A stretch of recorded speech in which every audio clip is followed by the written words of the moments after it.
Bonjour à tous, donc Salomé Jaton, je suis bibliothécaire en charge de la médiation numérique à la Bibliothèque de la Cité. Et comme on vous l'a dit, je vais vous présenter cet espace qui s'appelle le 4e. Il y a 1 année et demie, quand je suis arrivée à la Bibliothèque de la Cité, un certain nombre de réflexions avaient déjà été menées pour cet étage, dont l'objectif global était donc de proposer au public d'appréhender les nouvelles cultures numériques.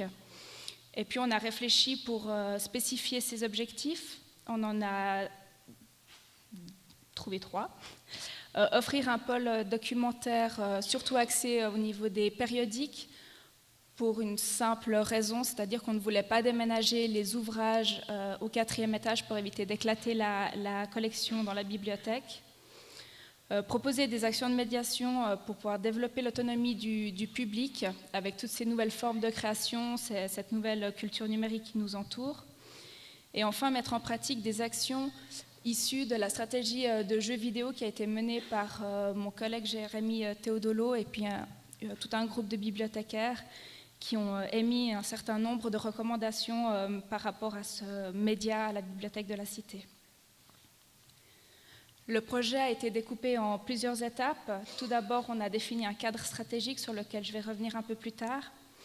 On a fait un gros travail pour essayer de faire un état des lieux de tout ce qui était proposé au niveau numérique dans le canton de Genève, au sens très large, c'est-à-dire autant des cours Excel que Photoshop, mais aussi comment utiliser un smartphone ou faire des cours de robotique. Ça nous a permis de se rendre compte que l'offre elle était immense, vraiment, pour tous les publics, à tous les horaires, mais très cher.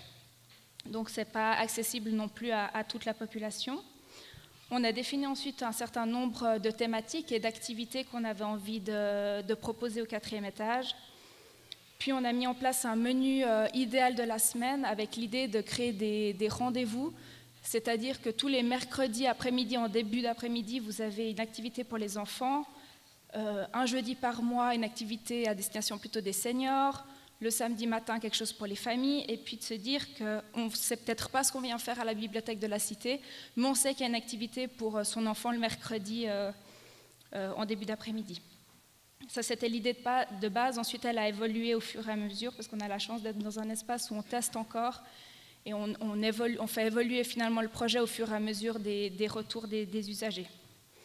On a fait aussi un travail sur la mise à jour de la collection, la partie théorique vient de se terminer par mon collègue Bastien Géroudet. Et puis, on a travaillé autour de l'aménagement et de l'ambiance du lieu, qu'est-ce qu'on aimerait offrir, comment faire pour avoir un espace où on peut accueillir autant des ateliers que des conférences, des tables de travail parce qu'il en manque à la bibliothèque, etc. Le cadre stratégique, donc tout d'abord, on a travaillé sur notre offre. Qu'est-ce qui va nous distinguer des autres espaces? Qu'est-ce qu'on aimerait proposer à la bibliothèque que ne proposent peut-être pas d'autres endroits? Donc tout d'abord d'être un lieu d'initiation, Donc l'idée c'est vraiment de découvrir de nouvelles choses.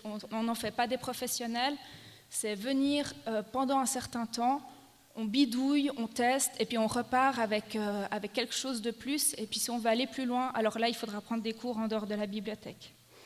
Mais aussi être un lieu de référence pour s'informer. Ça, la bibliothèque l'est, mais on voulait aussi placer le numérique dans cette habitude. Participer à la réduction de la fracture numérique. Aujourd'hui, on a peut-être l'impression qu'en Suisse, ça n'existe pas. Je pense que tout le monde, ou en tout cas une grande partie des gens, ont un téléphone, un ordinateur, mais on ne sait pas forcément l'utiliser, ou en tout cas pas l'utiliser aller aussi loin que ce qu'on aimerait. Et puis enfin, essayer de ludifier finalement l'accès à l'information. On a travaillé ensuite sur les publics. Tout d'abord, le public qui vient déjà à la Bibliothèque de la Cité. Comment faire en sorte qu'il monte au 4e, qu'il se détache peut-être du papier, je vais peut-être me faire huer, mais qui viennent peut-être sur des tablettes pour faire autre chose. Ou justement, on a les livres numériques, on est pour, on est contre. C'est quelque chose qu'on propose à la bibliothèque, donc essayer d'accompagner aussi les gens là-dedans. Donc voilà, c'est essayer de voir les besoins, d'y répondre aussi pour ce public qui était déjà à la Bibliothèque de la Cité. Et puis ensuite, il y avait quand même toute une part qui était d'attirer un nouveau public. Les adolescents, la Bibliothèque de la Cité n'est pas dans un quartier comme peut l'être certaines autres bibliothèques du réseau. On n'a pas les adolescents qui viennent après l'école, donc c'est essayer de les faire venir peut-être grâce aux jeux vidéo. On a travaillé aussi autour de l'accueil des personnes migrantes. Mon collègue Thierry Leu propose en fait de prendre en main par exemple les plateformes d'auto-formation pour apprendre le français, parce que c'est pas toujours simple quand on est allophone, peu importe d'où on vient, mais de vouloir apprendre le français avec une plateforme, il faut s'inscrire, le site est déjà en français, c'est vite compliqué, donc on les accompagne dans ces premières démarches, et puis ensuite d'autres activités pour les seniors, les jeunes adultes, etc. Donc les thématiques qu'on a dégagées, elles sont au nombre de 9. Bien entendu, la découverte de notre offre, ça c'est quelque chose qu'on voulait mettre en avant. Il y a des choses qui sont nouvelles, d'autres qui étaient déjà présentes.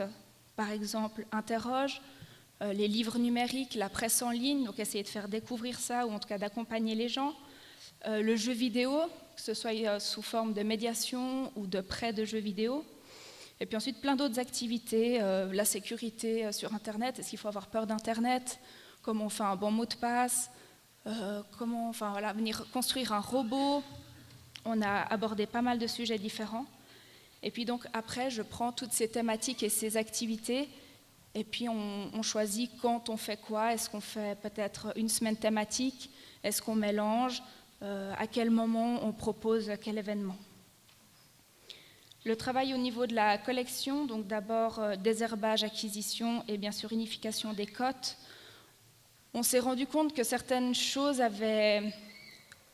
certains ouvrages avaient 2 emplacements dans la bibliothèque, par exemple la création de jeux vidéo. Vous avez certains ouvrages qui sont autour du jeu vidéo qui sont dans cette collection-là, mais le livre qui vous dit comment devenir créateur de jeux vidéo, lui se trouve dans formation. Donc du coup, les usagers n'ont pas forcément toute l'étendue de la collection sur ce sujet-là, donc on a fait un travail là-dessus. On a fait le choix d'une vingtaine de périodiques qui, eux, se trouvent par contre au 4e étage, qui sont autour du numérique.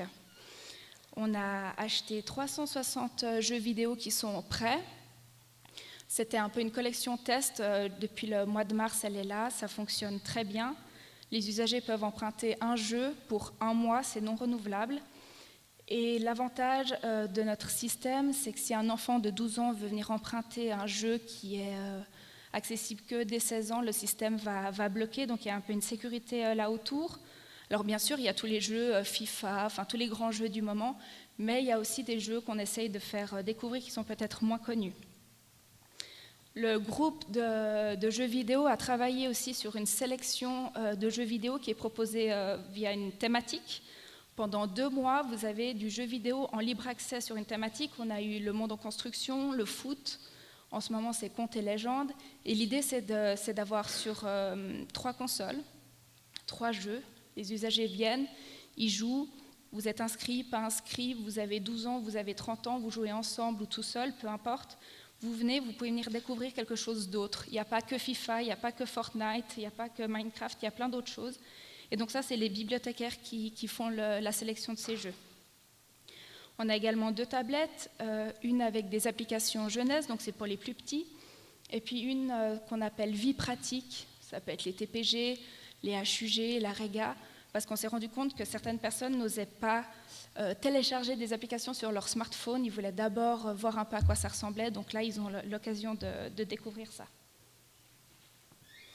Ensuite, on a fait des fiches de médiation pour accompagner les usagers. On en a fait toute une série, dont les petits plus du 4e, qui regroupent en fait les nouveaux services offerts par cet étage. Je vais vous en parler de 2. Donc, le premier, c'est emprunter un bibliothécaire. Pendant 40 minutes, l'usager a l'occasion de nous emprunter à l'espace du 4e. On ne sort pas de la bibliothèque. Et puis, il y a 3 axes. Donc, il y a la recherche bibliographique, il y a l'auto-formation et puis il y a ce qu'on appelle les déclics informatiques. Les déclics informatiques, c'est un peu... On répond à toutes les questions que les gens ont, qui s'apparentent aux questions que mes parents, par exemple, me posent le week-end quand je rentre les voir. Donc, on n'est pas informaticien, on ne répare pas des ordinateurs. La plupart des questions tournent quand même autour de nos e-books, parce que la procédure, la première fois, est assez compliquée à prendre en main quand on ne connaît pas bien l'ordinateur. Donc on les accompagne surtout pour ça, mais on a eu des photographes qui font de la photo, qui avaient envie d'avoir un compte sur Instagram, ils voulaient savoir comment ça fonctionne, enfin, plein de choses différentes. On a également des fiches de médiation autour du jeu vidéo. Donc ces jeux vidéo qui sont en libre accès au 4e ont chacun cette fiche qui permet non seulement à l'usager de savoir à quoi il va jouer, mais c'est aussi pour mes collègues, parce que je ne travaille qu'à 60%. L'espace il est ouvert aux mêmes horaires que la bibliothèque, donc je couvre absolument pas toutes les heures d'ouverture. Et mes collègues ne sont pas forcément au fait des jeux vidéo, et moi non plus, je ne connais pas tous les jeux vidéo du monde. Et donc l'idée avec cette fiche, c'est qu'on a une petite description. Avec les petites pastilles, on peut voir est-ce que c'est plutôt un jeu d'action, un jeu de stratégie, est-ce qu'il est difficile, pas difficile, pour quel âge, est-ce que je joue tout seul, est-ce qu'on joue à deux. Et puis les contrôles, parce que quand on veut jouer un jeu, un enfant il va toucher tous les boutons, c'est pas un problème. Un adulte il va souvent avoir peur de faire faux, et donc on s'est rendu compte qu'en lui disant qu'en appuyant sur croix il va sauter, ça le pousse à essayer parce qu'il sait qu'il ne va pas faire faux et qu'il ne va pas abîmer le matériel. Concernant l'ambiance et l'aménagement, c'est Nathalie Crasset qui a designé l'espace, tout comme le reste de la bibliothèque. Notre souhait principal, c'était d'avoir un espace modulable, où on pouvait faire plein de choses différentes, quand même ouvert. Peut-être la plupart d'entre vous connaissent cet espace. Ça donne sur une place en vieille ville, il y a beaucoup de fenêtres, c'est très éclairé. Donc c'est vraiment un très chouette espace.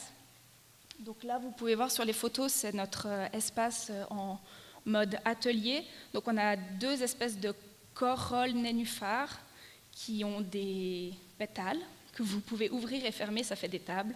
Donc là, les pétales, les tables sont ouvertes, on travaille autour.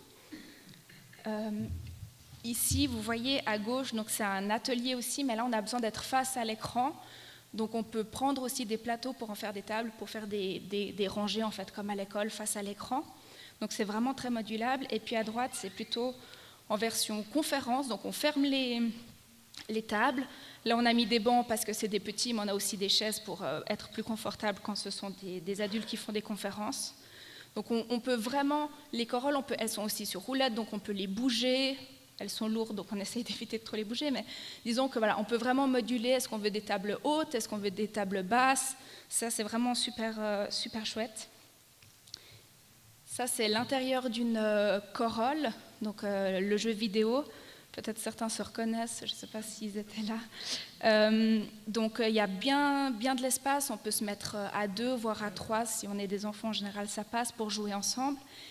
Et étant donné que les sièges sont aussi assez, le dos est assez haut, on est un peu protégé, on a vraiment l'impression d'être dans un cocon quand on est dedans. Je vais vous parler un petit peu de mon quotidien, parce que finalement c'est un poste où il faut être très polyvalent. Donc bien entendu, je fais de la programmation. Il y a une partie des ateliers que je donne moi-même, mais il y a toute une partie des ateliers qui sont faits avec des intervenants externes. Donc il faut les trouver, ce n'est pas toujours simple. Suivant le sujet qu'on va aborder, des fois on fait appel à des professionnels qui n'ont jamais fait ça, donc il faut aussi les accompagner pour qu'ils puissent vulgariser leurs propos pour le public. Bien sûr la médiation, que ce soit auprès des usagers, mais c'est aussi des collègues, parce que c'est un nouveau média, c'est des nouvelles façons de travailler, c'est des nouveaux outils, donc il faut aussi les accompagner. Bien entendu le prêt, on reste bibliothécaire. De la veille, ça c'est une grande partie de mon travail, même si je le fais plutôt à la maison parce qu'au travail j'ai pas beaucoup le temps. C'est très important et on a la chance, je trouve, en tant que bibliothécaire, on est dans un monde où on partage beaucoup entre nous, où on se partage nos bonnes pratiques, nos retours d'expérience. Il y a beaucoup de groupes, par exemple sur Facebook, typiquement le jeu vidéo en bibliothèque, où les gens font une animation et puis en parlent, expliquent comment ils font.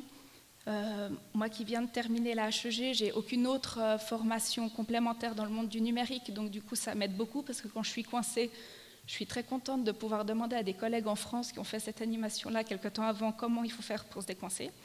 Donc ça c'est top. Des réunions, je pense que vous avez tous le même problème, c'est un peu un fléau. Mais c'est important, mais ça prend beaucoup de temps. La gestion du matériel, on ne se rend peut-être pas forcément compte, mais on travaille avec des ordinateurs, des tablettes, donc il faut s'assurer non seulement qu'elles soient chargées avant l'animation. que c'est le logiciel sur lequel on va travailler est compatible avec nos ordinateurs, s'assurer que l'intervenant qui va venir avec son ordinateur, on ait le bon adaptateur pour le brancher sur notre écran. C'est toutes des petites choses, mais comme c'est principalement numérique, on travaille aussi quand même avec des choses physiques, je vous rassure, mais voilà, il faut quand même faire très attention à ça et ça prend beaucoup de temps. Ensuite, il y a toute une partie de communication, donc créer le programme. Pour l'instant, on le fait encore sur Word, donc c'est pour vous dire que c'est pas encore le top, mais bon, pour l'instant, ça fonctionne. Les affiches, les flyers, donc on a aussi de la chance de pouvoir travailler avec des imprimeurs, avec une collègue que je vois là-haut qui nous aide à le rendre un peu plus professionnel, donc ça c'est chouette. Le menu de la semaine, donc c'est un espèce de planning de ce qui se passe sur la semaine qu'on projette au 4e étage pour que les gens puissent savoir quand ils peuvent profiter du lieu pour venir travailler. Vu qu'il est beaucoup utilisé, on a beaucoup de prises pour brancher l'ordinateur. Donc quand il y a un atelier et que là, ils doivent laisser la place à l'atelier, la rédaction des fiches de médiation. Nos activités, on les met aussi sur des agendas culturels en ligne pour essayer d'attirer un autre public que celui qui vient à la cité. Color My Genie va à la décadence. On a fait appel à une plateforme qui s'appelle agenda.ch. Peut-être que certains d'entre vous la connaissent parce qu'ils ont déjà pris rendez-vous chez le médecin en ligne. Ça se fait de plus en plus. C'est une plateforme qui permet de gérer en fait nos inscriptions. Donc on rentre toutes les données. Il y a 12 places. Puis une fois que les 12 personnes se sont inscrites, voilà, plus personne ne peut s'inscrire. C'est pratique parce que je ne suis pas toujours à mon bureau pour répondre au téléphone, mais c'est aussi pratique comme ça. S'ils ont une question, ils ont envoyé un mail et ça arrive directement chez moi et donc directement à la bonne personne. Puis après, il y a toute la gestion des réseaux sociaux auxquels on contribue. Donc les BM ont une page Facebook, un Instagram, un Twitter. On a ouvert un compte Snapchat, c'est un réseau social à destination des adolescents que vous connaissez peut-être, c'est le petit fantôme jaune. Pour le 4e étage, pour essayer justement de communiquer avec les adolescents. Ça marche plus ou moins bien, ça dépend. Contrairement à ce qu'on peut penser pour les réseaux sociaux, ça ne prend pas 5 minutes sur le coin d'une table pour faire un post, surtout quand on parle au nom d'une institution, donc ça prend aussi du temps. Ensuite, un petit bilan de ce premier semestre. On a eu 93 ateliers ou conférences, dont 32 par des intervenants externes, ce qui a permis d'avoir une offre vraiment diversifiée. Il y a eu plus de 350 participants. Donc les ateliers pour les jeunes fonctionnent très bien. Pour les adultes, c'est plus compliqué. On est encore au début, on va dire. On a une 50aine de rendez-vous empruntés à un bibliothécaire. Donc ça, c'est un vrai succès. Les gens, je ne sais pas si c'est un vrai besoin, s'ils peuvent juste pas le trouver ailleurs ou si c'est parce que chez nous c'est gratuit et qu'on est très sympathique et que la bibliothèque c'est chouette, mais en tout cas ça fonctionne bien. Et puis le prêt de jeux vidéo cartonne, on a eu 1100 prêts pour 360 jeux, donc c'est vraiment un beau résultat. Dès le mois de janvier 2019, on va changer quelques petites choses parce que comme on l'a dit, c'est encore un espace... c'est un peu un nouveau-né, donc il évolue, on lui apprend tous les jours des nouvelles choses et nous on apprend, donc on essaye de modifier des choses, aussi par rapport à ce que aux usagers nous disent, nous demandent, mais aussi peut-être qu'on se rend compte que des fois on réfléchit à la place des gens et puis c'est pas des besoins, nous on pensait que c'était quelque chose qu'ils avaient envie ou qu'ils avaient besoin, mais non, c'est nous en bibliothécaire on pense que, mais c'est pas forcément le cas. Donc on va faire une mise à jour de la collection, on va passer à 600 jeux vidéo, parce que comme toute collection, si on ne l'étoffe pas, elle meurt, et ce serait dommage. Et du coup, la programmation faite à l'interne va plutôt être orientée jeux vidéo, et puis tout le panel qui reste, donc qui est énorme, sera plutôt fait par des intervenants externes. Donc nous, à l'interne, on va plutôt se concentrer sur le jeu vidéo. Et nos défis, tout d'abord, fidéliser le public jeune qui vient déjà et qui apprécie beaucoup nos ateliers. Peut-être réfléchir à des modules numéro 2, parce qu'aujourd'hui, on ne fait que de l'initiation. Donc, une fois que cet atelier est fait, l'enfant ne peut pas, ou l'adulte ne peut pas vraiment reparticiper une deuxième fois parce qu'il apprendra exactement la même chose. Donc, peut-être faire des étapes, une semaine, on fait le module 1, et puis le mois d'après ou 2 semaines après, le module 2. Mais aussi faire découvrir le lieu et ses prestations aux adultes Et aux adolescents, on est assez convaincus que quand on vient une fois, on revient, on espère en tout cas. Former les collaborateurs, moi la première, c'est jamais agréable de pas savoir ou d'avoir l'impression qu'on n'est pas suffisamment à l'aise pour enseigner les gens. On est beaucoup à travailler au 4e étage. Les jeux changent tous les 2 mois, donc il y a vraiment un besoin et puis une envie de pouvoir faire en sorte que tout le monde puisse être au mieux, le plus à l'aise possible à cet étage quand il y travaille. Et un de nos gros défis, donc on a essayé quelque chose de nouveau mercredi, c'est gérer cet espace qui est ouvert et polyvalent. Parce qu'avant, quand on donnait un atelier, les gens pouvaient aussi jouer aux jeux vidéo et aussi travailler sur les tables. Donc il y avait tout le monde qui était là, certains mangeaient des chips pendant la conférence, d'autres révisaient le vogue d'allemand pendant qu'on faisait un atelier, donc l'intervenante montait la voix, donc ceux qui faisaient le vogue d'allemand montaient la voix et on ne s'en sortait plus. Donc là on essaye de fermer l'espace, pendant l'atelier c'est que l'atelier, on verra si c'est mieux, est-ce que c'est dommage de bloquer les places, enfin, c'est des choses on teste, on regarde et puis on fait évoluer en fonction. Et c'est fini pour moi. Merci beaucoup.